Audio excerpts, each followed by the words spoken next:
So, welcome back and hello if you are new. I hope all of you are having a great month. So with that in mind, I'm going to be looking at my monthly favourites for August. So if you haven't seen any of my favourites videos before, basically the way that I do it is there's usually 10 bands which I want to talk about, and one of them is really kind of the focal point, which I call my feature favourite. So without further ado, let's kick things off.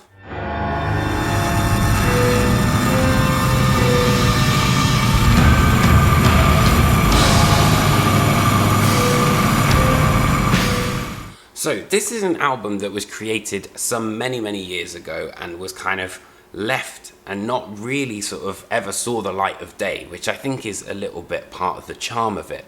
But for me, it's the concept that I really loved. It's based around this guy who's an immortal knight who witnesses the death of the sun and the destruction of all life everywhere, but because he's immortal, he's doomed to walk the earth on his own in this frozen wasteland forever. Could there be anything more miserable?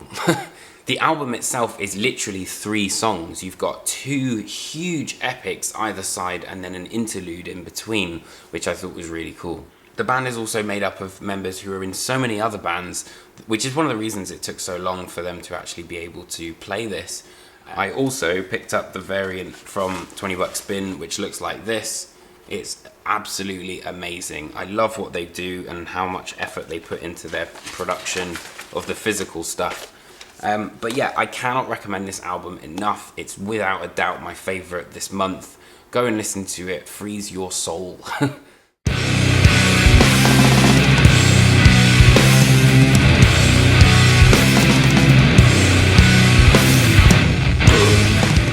So this next band was very close to being another favourite, and they're a band I wasn't necessarily very familiar with until I was chatting with Paul from Blood Incantation and he mentioned that I should check them out.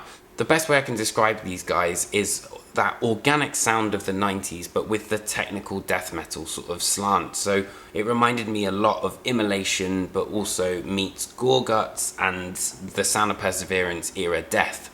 Now they're from Australia and they're an absolutely fantastic band. It's also the first release from Me Saca un Ojo, which I think means I'm missing an eye, who are an amazing record label that are based here in London, literally 20-minute walk from where I live, which is absolutely amazing. This is brilliant death metal that is, you know, different from the sort of doomier caveman sort of style, which is very much prevalent at the moment. With swords, machine guns, flowers and peacock feathers.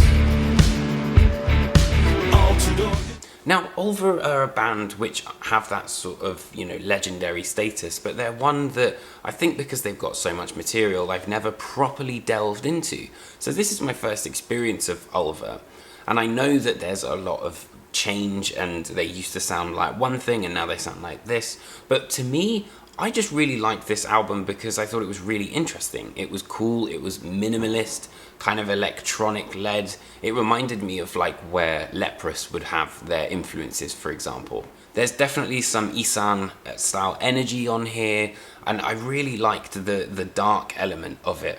It's definitely one that needs multiple listens to kind of really begin to appreciate all the subtle nuances and the layers. But once you go through that, I think it is really great and there's so much to kind of draw from it.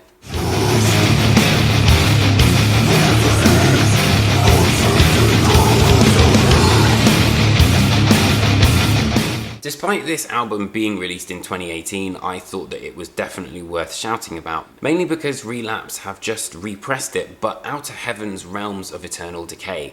Now, these guys are again another band which are, you know, similar to Gatecreeper, Tomb Mold, all that sort of stuff, where they just go for the jugular with this amazing death metal. They've just put up the pre-orders for a very limited edition live version of this album, which I think was recorded at St. Vitus.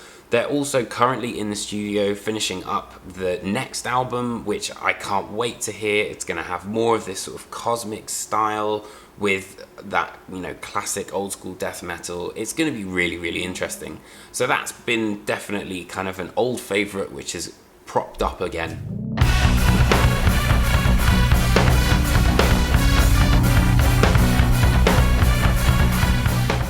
So I interviewed the singer of Pain of Salvation, Daniel Gildenlow, and from the small amount of time I spent with him, you could tell that he was incredibly humble, very erudite, and incredibly intelligent. And he went through this massive, ordeal. There was a big problem with the disease, and it's fantastic to see that he's beaten that on their previous album, In the Passing Light of Day, which was basically about the concept of enjoying life and joy. And now they're back with Panther, which is a brand new album based on the idea of normality and people who aren't quite as normal, which is the dogs and the panthers. So the dogs are the ones which are the norms, and then you've got the different ones which are kind of like the panthers. And for me, I think this album's a lot more electronic. It's definitely a lot more trickster in terms of the time signatures, and I think it's a little bit harder to get your head round. It's immediately a lot more futuristic and ends on this 13-minute epic, as every Pain of Salvation album should.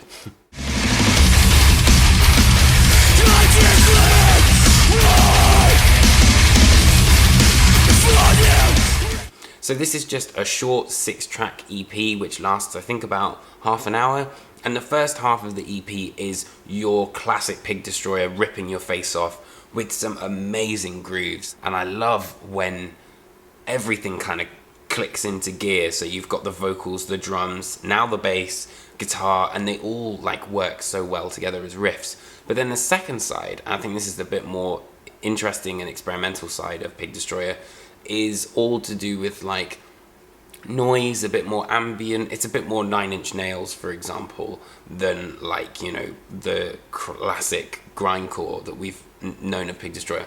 And I think it is very interesting. It shows their two kind of Jekyll and Hyde sides. The EP ends with Soundwalker, which is like an 11-minute sort of like atmospheric piece, I guess, similar to what they did with Natasha, but is very, very uncomfortable. Testament to just how great Pig Destroyer's writing is. I think more lyrical than anything.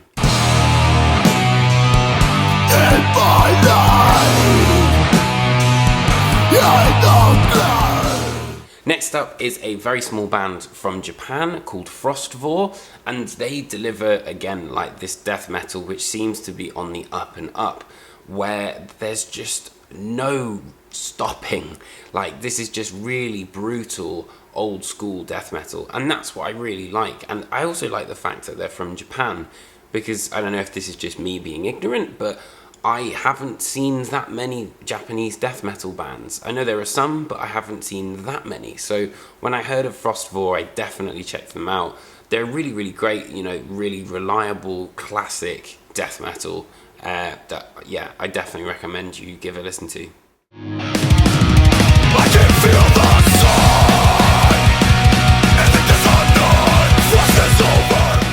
the This is actually the first album to feature their original singer, which is Jesse Zaratska, who basically was on their first album but then never was afterwards. And what I liked the most about Misery Signals is that there is that sense of both emotion and melody that really kind of had me coming back to the riffs, and some of the solos, the leads that were on here were really interesting. I'll be honest, when I first got this album through as a promo, I wasn't really sort of that bothered, and then I listened to them and realised just how brilliant this band were, and it did make me a little bit nostalgic, to be fair. But this is a great return to form. It's a fantastic album, and definitely one that you shouldn't sleep on.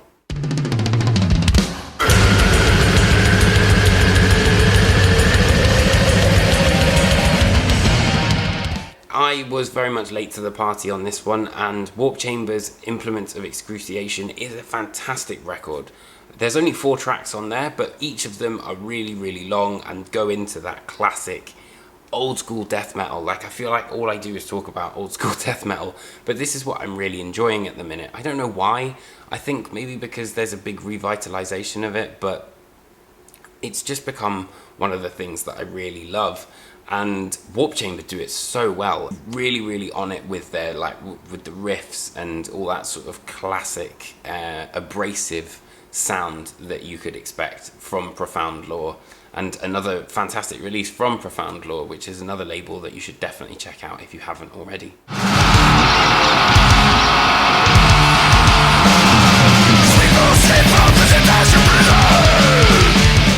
So Venomous Concept is like a super group. It's made up of Kevin Sharp, who was in Brutal Truth, Shane Embury, who was also in Napalm Death, Danny Herrera. So it's an all-star cast, and you can tell that this is very much an enjoyment kind of thing for all of them, because they just make absolutely relentless grindcore. But I think it's obviously, you know, Napalm Death have been very political throughout their career, but I think that Venomous Concept on this one are a little bit more political, but also a little bit tongue-in-cheek, which I thought was interesting. But, you know, regardless of what the lyrical content and the thematics are, it's got to be good music. And the riffs on here are premium quality. You know, when Napalm Death get going, that sort of vibe. So yeah, those are my picks for August. And if you have any recommendations, as ever, drop them in a comment. I'd love to hear them. But I will see you guys next week for another album review, but then I'll also see you next month for my September monthly favourites. Take care, my friends, and I'll see you very, very soon. Thank you ever so much.